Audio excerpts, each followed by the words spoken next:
Bienvenue à tous.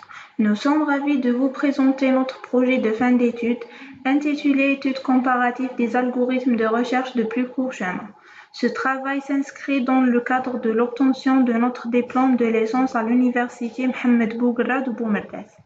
Il a été réalisé par notre groupe composé de Lalawi Warda, Bnaman Ishraq, Haddad Meissa et Mjdoub Cheima, sous la direction de Madame Rahmoun Nabila et Madame Ishaq Boushaqi Saïda. Voici le plan que nous allons suivre tout au long de cette présentation. Nous commencerons par une introduction générale, suivie par la problématique. Ensuite, nous étudierons 3 algorithmes, Dijkstra, Bellman-Ford et Kernel. Puis, nous parlerons de l'implémentation, des résultats obtenus et enfin, nous conclurons. L'introduction. La théorie des graphes est une branche des mathématiques qui étudie les relations entre des objets présentés par des sommets et des arêtes. Elle est largement utilisée en informatique, transport, réseau et intelligence artificielle.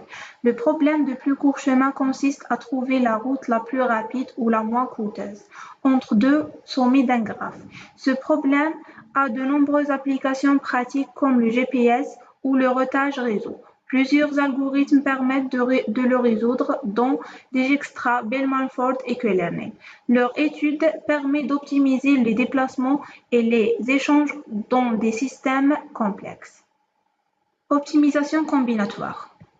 Ce problème s'inscrit dans le domaine de l'optimisation combinatoire, une discipline qui vise à trouver la meilleure solution dans un espace fini de possibilités.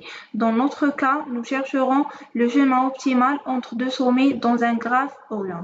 La question centrale de notre étude est la suivante. Parmi les algorithmes existent, lesquels est le plus efficace pour résoudre le problème de plus court chemin selon le type de graphe et les contraintes de système? Voici les solutions. Algorithme d'apprentissage par renforcement, et on a plus court chemin à origine unique, algorithme de Bellman-Ford et algorithme de Dijkstra. Étude des algorithmes de recherche de plus court chemin.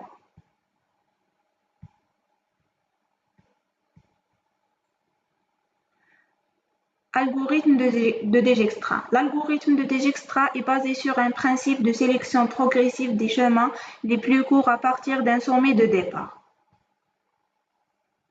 Leur principe, numérotons les sommets de graphe G de VE de 1 à n, supposons que nous intéressons au chemin partant de sommet 1. Nous construisons un vecteur lambda, tel que lambda égale lambda de 1, lambda de 2, jusqu'à lambda de n, tel que lambda de G soit égal à la longueur de plus court chemin allant de sommet 1 au sommet G. Nous initialisons ce vecteur AC de 1 G' défini comme indiqué ci-dessus. Nous construisons un autre vecteur P pour mémoriser le chemin. Nous considérons ensuite 2 ensembles de sommets S initialisé à 1 et T initialisé à 2, 3 jusqu'à n. À chaque pas de l'algorithme, on ajoute à S un sommet jusqu'à ce que S égale à V. Voici le pseudocode de l'algorithme de Dijkstra.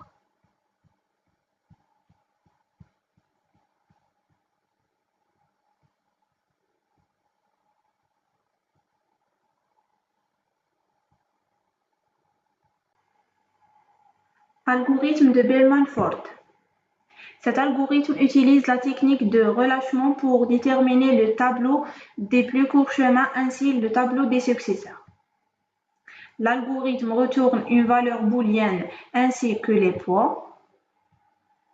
Voici le pseudocode de cet algorithme. Principe de cet algorithme. L'agent explore l'environnement à travers des épisodes.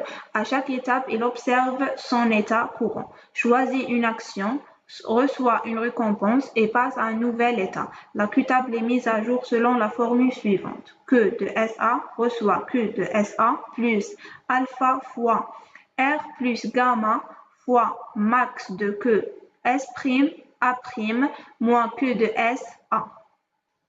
Algorithme de Q-learning. Voici le pseudocode de cet algorithme. Initialisez Q de SA arbitrairement pour tous les états S et les actions A pour chaque épisode.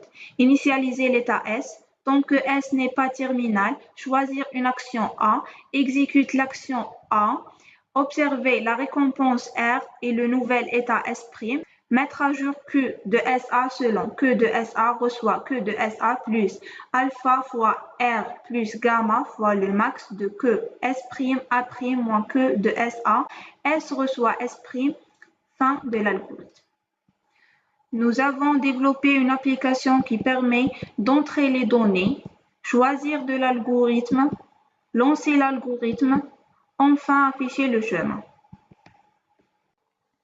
Voici un exemple de test pour les trois algorithmes. Nos tests ont montré que pour des graphes de petite taille, les trois algorithmes donnent des résultats similaires, avec de temps d'exécution comparables. Pour des graphes plus complexes, Dijkstra est rapide, mais limité au poids positif, tandis que Bellman-Ford reste robuste. Le Q-learning est plus flexible. Le Q-learning est plus flexible mais nécessite une phase d'apprentissage plus longue.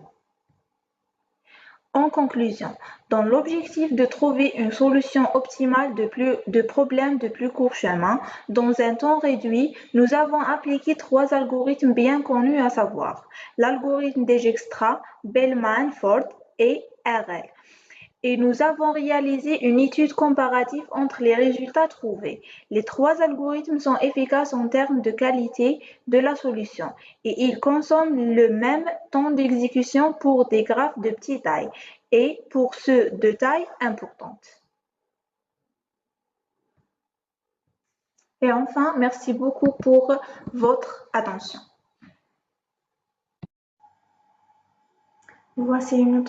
Voici notre application qui calcule le plus court chemin à partir d'une matrice de graphes. Je vais tester cette application avec quelques matrices. Par exemple, une matrice de 6 sommets, l'algorithme de Dijkstra, de 0 jusqu'à 5. Calculer. M'affiche le résultat, la distance totale et le temps de calcul, et affiche le graphe avec le plus court chemin colorié en rouge. Je vais tester la même matrice avec l'algorithme de Bellman.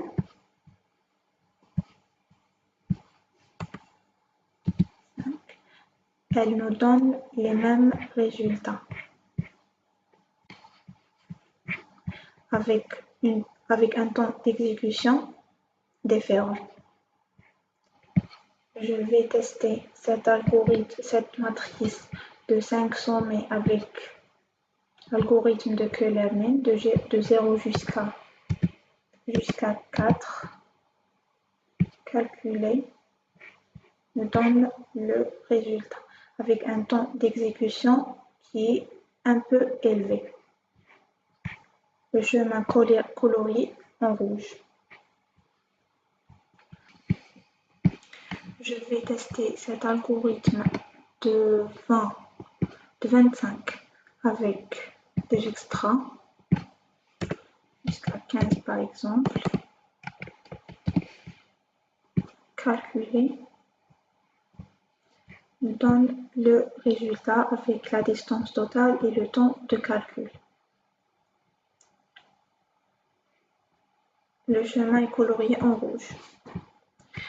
Je vais tester Dijkstra avec une matrice avec des poids négatifs.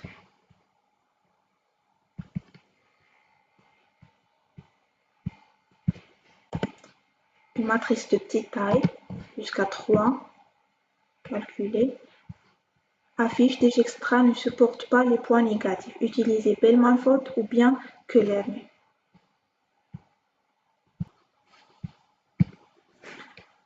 Je vais essayer cette matrice de 6 sommets avec Q-learning.